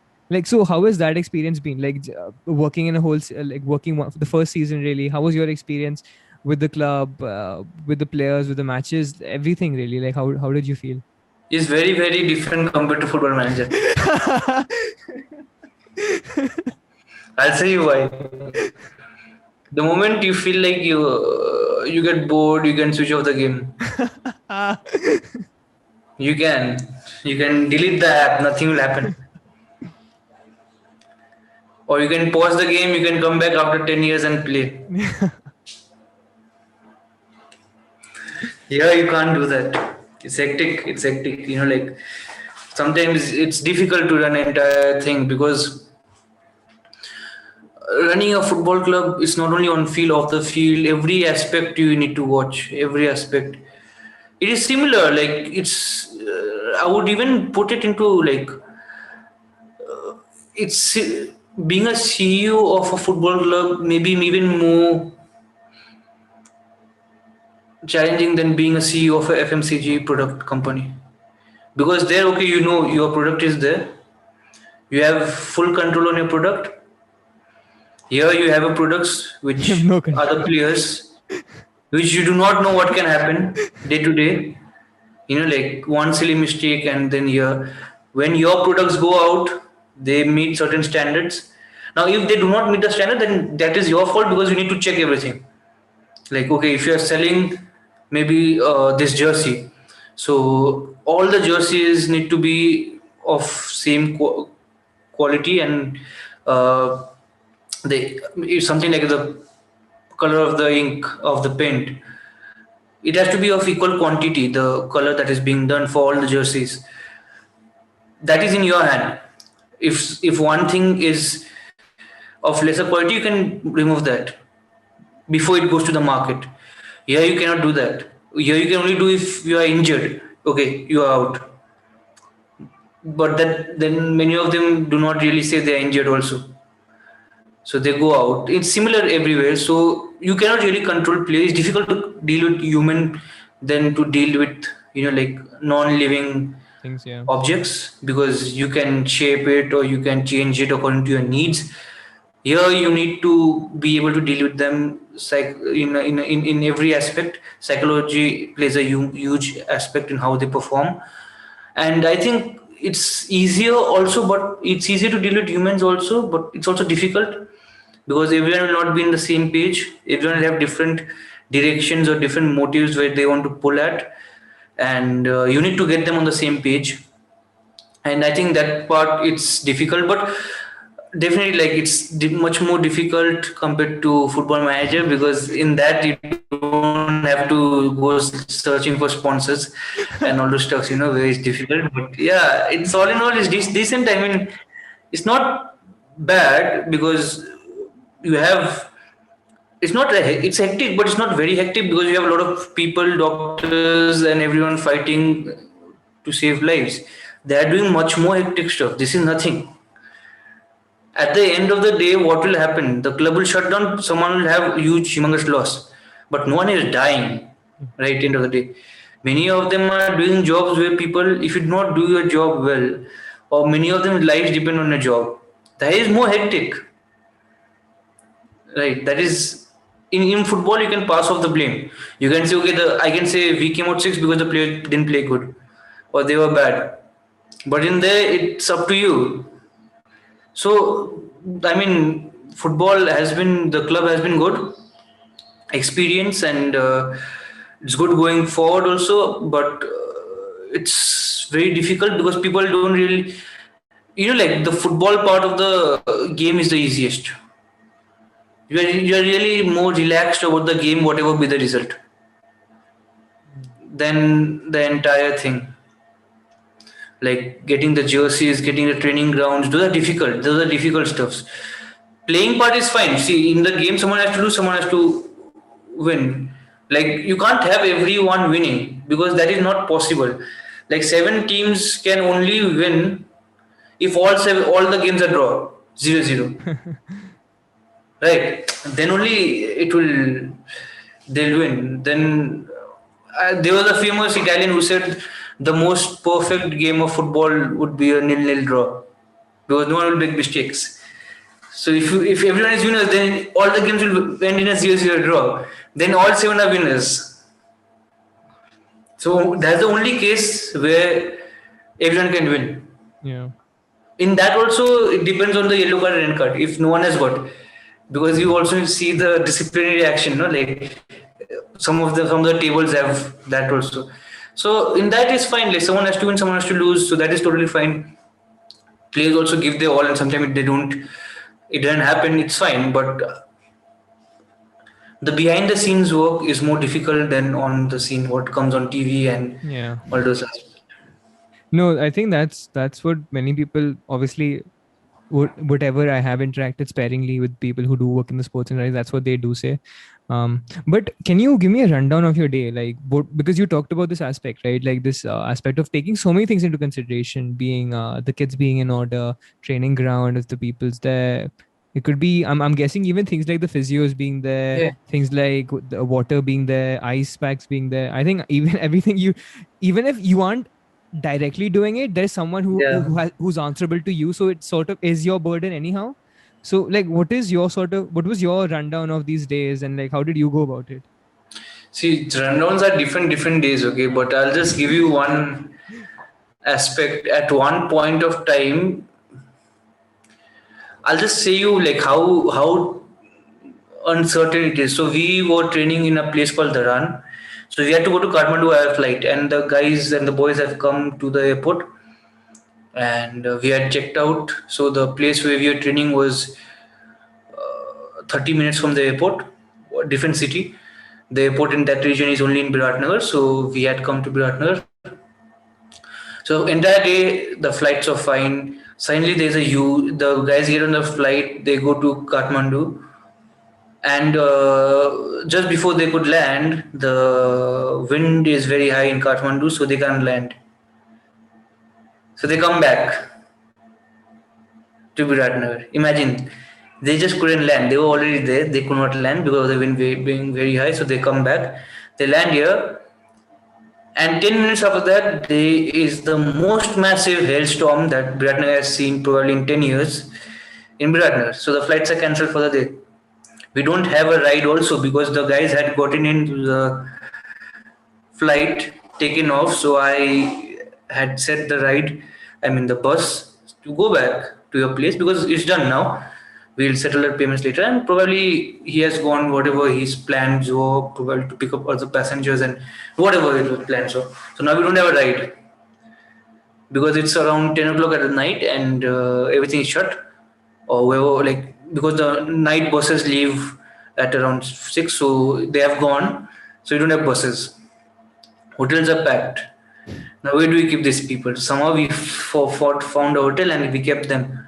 So maybe just that entire incident would cost you roughly around say 1 lakh. So that was not foreseen. You can't do anything. Imagine they just had to land. They reached Kathmandu. They just couldn't land, so they came back. I mean, because of the thing, that's rightly so, safely. I mean, those are like some things which are hectic, but a general rundown, I wouldn't be, every day was different. So this is one incident. Another incident was, uh, I think in March, April beginning, the first week, I took around 15 flights.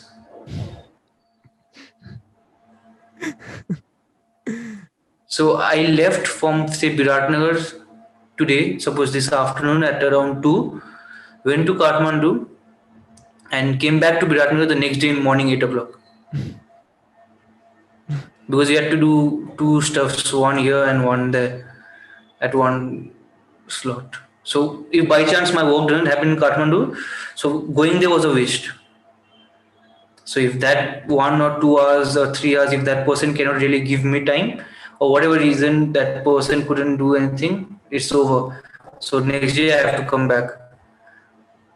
So like that it happened like once or twice. So it's quite hectic. Like, so these stuffs only, like, you need to plan for footballing aspects also, but the other business part is even more important than the footballing aspect, because even if you come out last for 10 years, as long as there is no relegation, there's no problem. There's no problem. Yeah. That's the thing. It's the business part. It's more important. Even if City have been winning the league for the last 10 years, whatever, United still sell the most jerseys. United still have the most sponsors. United still are the bigger brand in Premier League, or even in Europe, where I think they haven't won a Champions League since 2011. I don't know which year. Yeah. When they won against Chelsea, I think. Mm-hmm. 2008. 2008. 2008, sorry. 2011, I think they lost. 2008, when they won against Chelsea in Moscow, I think, when John Terry slipped, I think that was the last time they won. But I can bet you United still sell the most jerseys right now, or they are the biggest club in Europe even. You can say Real Madrid, yes, here and there, but they are there and thereabouts. If Real Madrid, who have won probably 4 to 5 Champions League in that space of time, still cannot take over United, who haven't won, then United are clear winners. Because imagine if United would win, then they would be in a different stratosphere altogether. So business part, what Ed Woodward probably was in charge of that in that period, he has done humongously good. Yes, a lot of that comes down to the sporting goodwill that the previous manager had done. So that's why when I say to, like, you need to win a league in the first 4 or 5 years, that builds a goodwill that you can bank on for some time. Not forever, but for some time you can bank on. Like, I think United not being in Champions League for 2-3 years, they could still get one of the big players. Only after certain amount of time, they really started losing out on players. Like they, like I think if Klopp would not come, Fabinho would have gone to United because they were very Yeah. interested. Yeah. So I mean, like you see, a lot of people would have gone to United or other teams. It's like they still possess that thing.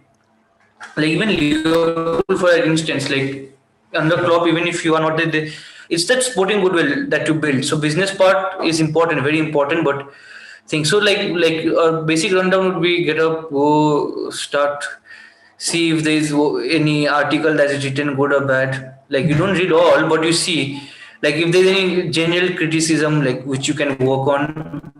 If suppose some of them say that okay this part is being neglected, you see that, or you see any fuck ups that has happened in the previous day. Someone has messaged you. If the media team has messaged you, okay, this has happened. Do you want to, like those are basic stuff? No, if you want to respond, this person has said like okay, no, we don't do that. We move on. Or if some like media team forgot to do something major that day, suppose so and so one of our team members' birthday was there and a post doesn't go, then it's not a big problem. Like yeah, today didn't get a cake, not a big problem, but it affects them little bit. No, they'll feel bad. Yeah. Yeah. Like I think yeah, today that stuck with him. The reason he left was because he didn't get a cake on his birthday or something. And with social media, I think now it's normal. No, you need to wish. Yeah. So all those stuffs need to be on point. And since everyone is starting new, it may go under the carpet or sometimes be forgotten. See, for you, you are handling maybe 35, 40 people. But that for one person, he'll think you are his only person. Like you are only looking after him. That's the thing, no? It's like, see what happens is even when you sell merchandise, it's like you go to one person, he says, I bought your merchandise. I say, wow, thank you so much.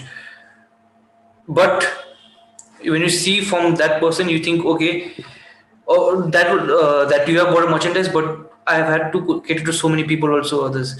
Like suppose a potato shop seller who sells, you take McDonald's, they sell, suppose Domino's, we always cry about their delivery service and this and that, that they're bad. Even when I was in India, we would say, oh, you have come late, where are you? But that guy has, first of all, is being underpaid in most situations, he's being made to work in harsh conditions. He has to cater to maybe 50 other clients simultaneously. Because everyone on a Sunday morning will order Domino's or a Saturday night will order Domino's. Especially Sunday morning, they give you very fresh if you order in 10 or 11 o'clock. So it's like that. For you, you feel that you are the most important person. But from their end, they have to cater, make everyone feel very important. So that is difficult. That part, and that's how you build a team. I mean, so I think that way it's good, but handling those stuffs, it becomes a little bit hectic also.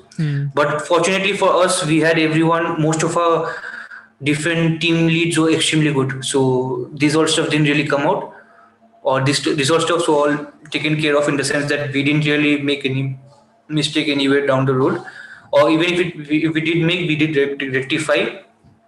So yeah, so it's like these were stuffs which probably were daily rundowns, I would say. Shubhashish, like from my understanding, you must have learned pretty much everything on the job, right? Like for you, Yeah. like working as the CEO, like whatever, be it sponsors, be it media, be it player like negotiations, talks with the state federation, things like that. I'm guessing you would have almost have to learn it when the things hit your table almost. Or did you Yeah, did you speak to anyone that in the industry? Do you speak to anyone in India or someone who you know of sort of getting an understanding how to run a football club? I speak like you have few people in the team who are probably experienced, so they know. But then end of the day, it comes down to your decision.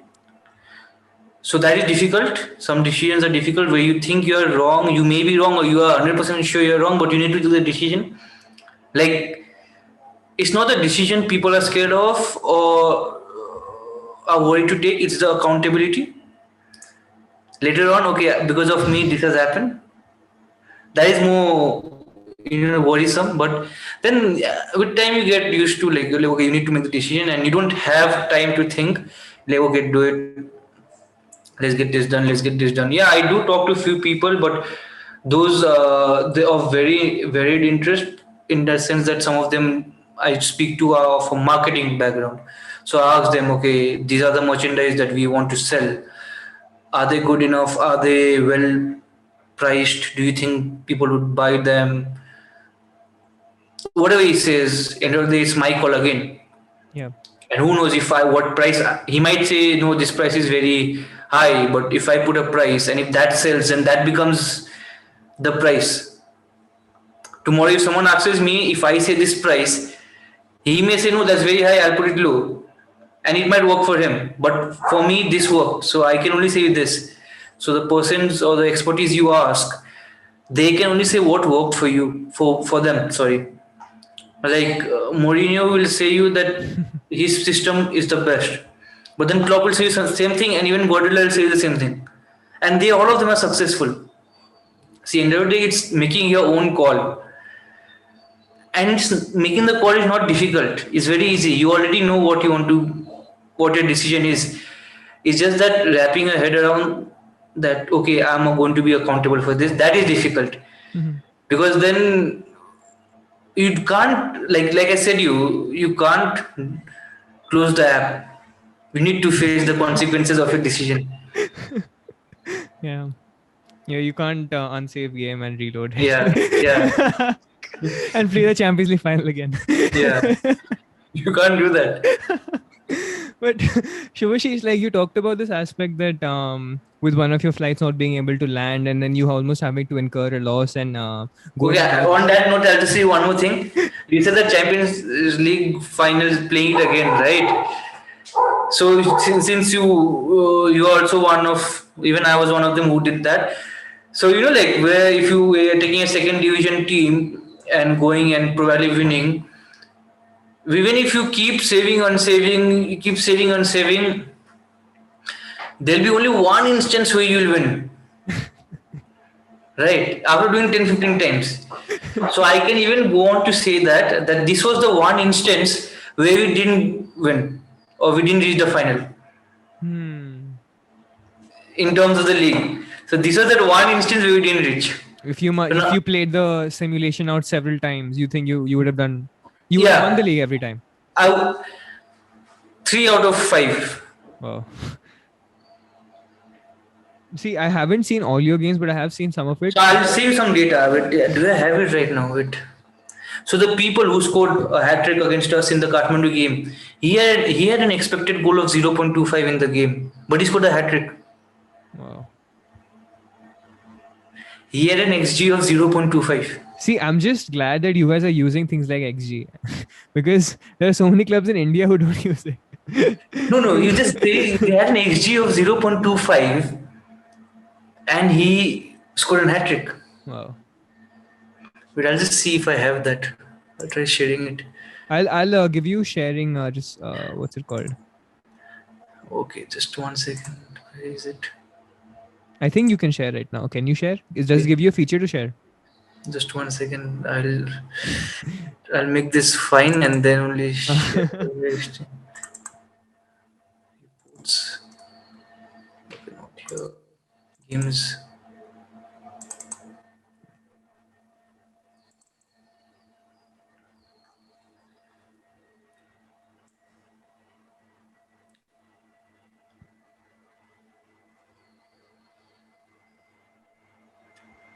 Okay. Does it give you the feature to share, or do I have to give you responsibility because I'm doing this for the first time as well? 1 second. Okay, I'll just see feature. Share screen. Host disabled. Acha, okay, so advanced sharing options, all participants. Yeah, can does it give you a feature now? Yeah, it does give me a feature. So let me not. Okay. share. Great. So can you see this? It's loading up. Yeah. So this guy here. Okay, so because of obviously this is on YouTube, but there are some people who are simply listening in on the Yeah, audio platform. So I'll be speaking it out as well, just for the yeah, convenience of the listeners. yeah. I don't know what has come. Okay, fine. So yeah, so you can speak out, or do you want me to say? Yeah, you I can just speak it out. Yeah, you can speak it out. so this is just a statistics curve of or statistics report of Kathmandu Races versus Biratnagar, which Kathmandu won by a scoreline of 5 goals to 4, and you can see this number 17 Yeah. main statistics. Mm-hmm. You see his statistics. He played 100 minutes, 3 goals scored, XG 0.25. Shots on target, 4 shots on target with 4 shots, and Three on on target target. 3 with 3 going in for a goal. How often does that happen? Wow. So the other guy who scored, okay, you see the other guy who scored, he had an expected goal of 1. So it's not like everyone was scoring like haphazardly. So he had an expected goal of 1, which was number 19. Yeah. Binong. Yeah. So number 13, no, not number 13, number 17. His name is Was more. Mesuke. I think they call him Yeah. Mesuke. So see his statistics here. I don't know whether anyone who cannot see and those who are hearing it on different platforms. They are. I'm just saying you. He's number 17. Mesuke of Kathmandu. He has played 100 minutes, scored 3 goals, expected goal 0.25, shots 4, on target 3, fouls committed 1, fouls suffered 5. If you go on to see more statistics of his here, 17 challenges 30,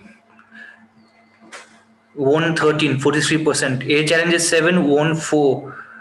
Defensive 9, 5. Attacking challenges 9, 2. No, yes, 21, 8. Sorry, I was reading someone else's.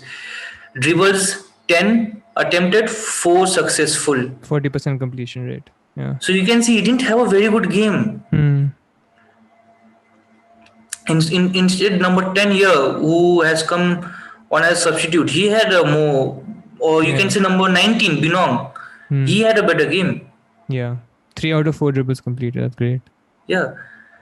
Or you can say number 5, who is, I think, a defender. He had 4 on 4. I mean, like in terms of dribbles, but even if you take his other statistics, I mean, can I go down? No. But, how do I go down? There's this Yeah. So his passes completed was 20 out of 27. Key passes 1-on-1, long 40-meter pass 2-on-2, into the final third 15-on-12, into the box 1-on-1, crosses 3 on 1 out of 3, forward 14 out of 19, received passes 38. Passes received into the box 1. So he has not gotten the ball passes into the box. His dribble is not the best. Yeah. So he took 3 shots and 4 shots, and out of that 3 were on target and 3 has gone in. Wow. And it was not the best quality shots because the expected goals are 0.25. Yeah. So you can see what can happen. So other statistics, I don't know, actions in box 4, chances converted 4, 3 out of 4, chances created 2, lost balls 12. I mean, it's good. So I'll just stop. Yeah. No. So I mean that's fascinating, no? That Yeah. can happen. So this was that one game. Suppose you take a team from second division and they win. They have put in the work, no doubt. But sometimes you even have luck against you. Hmm. And to put into context, he scored 3 goals in 5 minutes Wow. when we were winning 2-0. So basically, so Yeah, that it's was the. football is a game of moments, as they say. So it's like okay. So that is the statistical part. Yeah. But Shubhashish, what do you make of the league as a whole though? Like obviously you talked about the performances of Biratnagar and you were really pleased with it, even though let's say in the league table it didn't come out as well. But what do you make of the other teams in the league? But the league in general, like what do you make of the quality and how the league will do in the future? Of course, now the credit where credit is due, Kathmandu really had to struggle. Even if you say they were lucky, you need to be very lucky to score 5 goals and win. You need to have good mentality to come back from 2 goals down and win. Like 5-4. You need to have very good mental fortitude to or mental strength to go. To go all the way and win the competition. Hmm. It's not easy. And this guy went on to score 8 goals in the tournament, and his entire expected goals are not that great. And there are very few players in the entire world who overachieve On that, continuously, yeah. and that is Messi, Ronaldo, and maybe one other person every year. Yeah. So for him to do that, yes, you might say he's lucky, but to score 8 goals is not lucky. Like even if he's lucky, you need to create your own luck, Mhm. which he has done. So credit to him. He has been phenomenal and has been one of the biggest influence to the entire league, because scoring 8 goals is not a joke. In 9 games, he scored 8 goals. So that's very good. I mean, that's amazing. And maybe he had one or two assists also. So that's even better. And other than that, other teams also have played good. I think it's first year. I think slowly it'll catch on. Maybe It's too early to the say, maybe too. Yeah. it's too early to say, and I think all in all, it has been good. It's What do not. you what have you made of the other ownership? Like are they taking it seriously in the sense that do are they football people, like, or is it, for example, you know what I mean, right? Because they're often business professionals who get into the game, loving the game perhaps, but they don't know the know-how of the game and how to go about it. Like, so is that still taken care of, like the professionalism? I think that they do take care, because even if they are business people who are coming in, I think they have hired football people to take over. Yeah. Like they are just investing, and you have football people who will take over. So it really doesn't matter. And as business as it can get, were the Kathmandu people, and they won the league. So it doesn't even matter if you're from football background or anything or business background. Okay, you can say I was from football background, so I came out second last. It doesn't really matter. What would I do with my football background? Kathmandu, they had a business. If you say they are the most business people in terms of the owners, and they finished. So they have done something correct that they want. So yeah, other than that, I think probably it has been good even from their end. Everyone has tried from their end, and I think that has helped. I think trying is more important than the result, because that helps. No, that's definitely a positive. um I mean, I don't. So I want to ask you about your coach, like Jan Law. So, because I've been hearing a lot of things about him, because he's really highly thought of in India, in other circuits of South Asia as well. Like, how was your experience working with him? And like, yeah, what was your experiences working with him? So Jan, I knew him from long time, as in like I knew him from the radio days, as still radio is going on. But I had got him first in the podcast, and I knew him from there. He has been a good guy and good manager, young manager, 28-year-old. Young, it's good to see 28-year-old coming in and being able to command the respect of the players who are older Hmm. than him, and probably in the touchline against some of the coaches who are probably double or triple his age. Even in India, many times he'll be against people who are 60-year-old. Yeah. That's double his age. More than So double.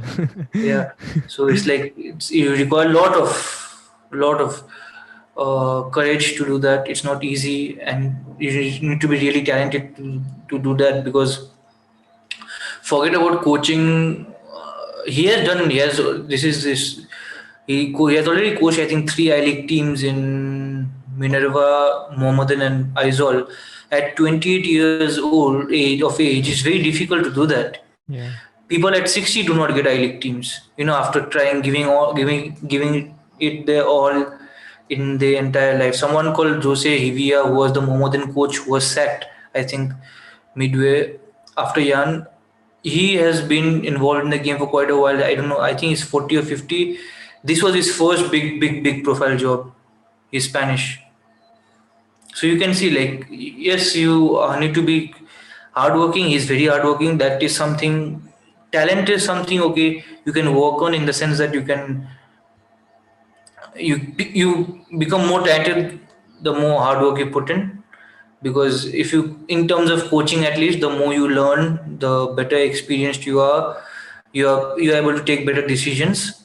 And hard work is something that is very that goes with Jan. Like, it's something, you might not win the league, you might get relegated, but he will put in the work, and you will not be dissatisfied with his work. His work would be there for everyone to see. So I think I'm very satisfied with him, and he has a very big, bright future ahead of him. And like you said, very highly thought of in India, and probably you will see him in I League soon Yeah, again. no, for sure. I think that, he has a big future in front of him.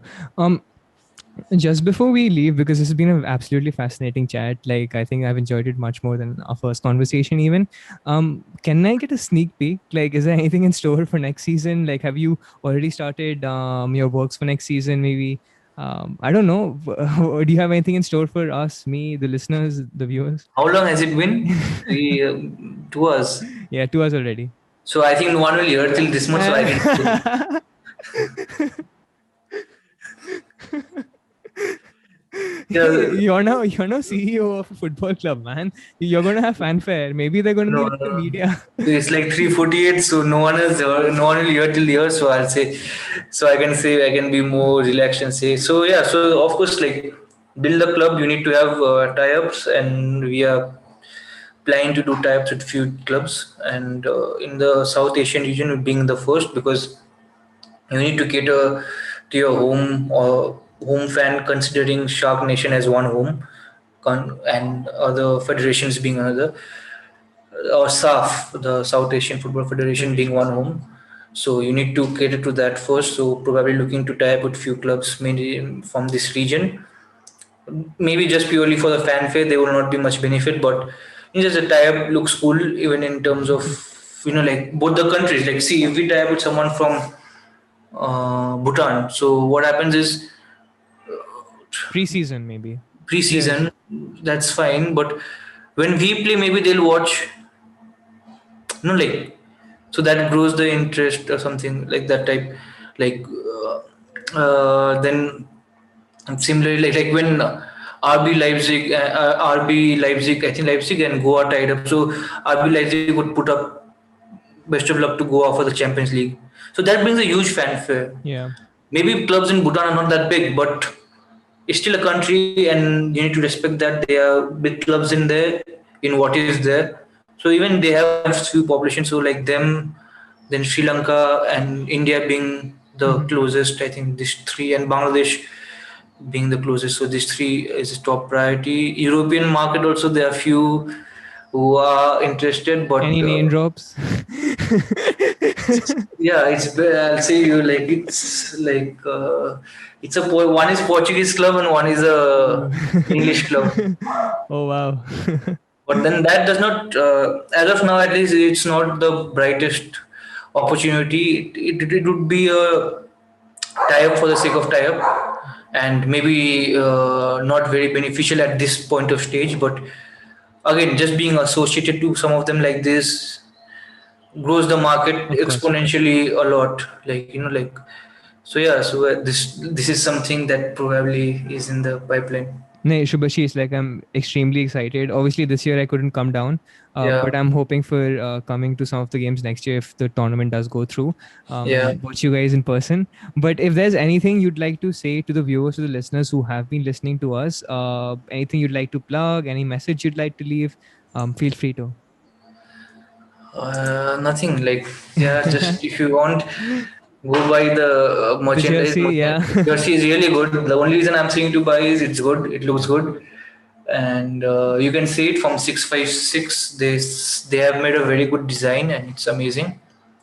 And other than that, other merchandise are also good, but the jersey, or the blue color one, stands out. Yeah. It's really good. You should go check it out.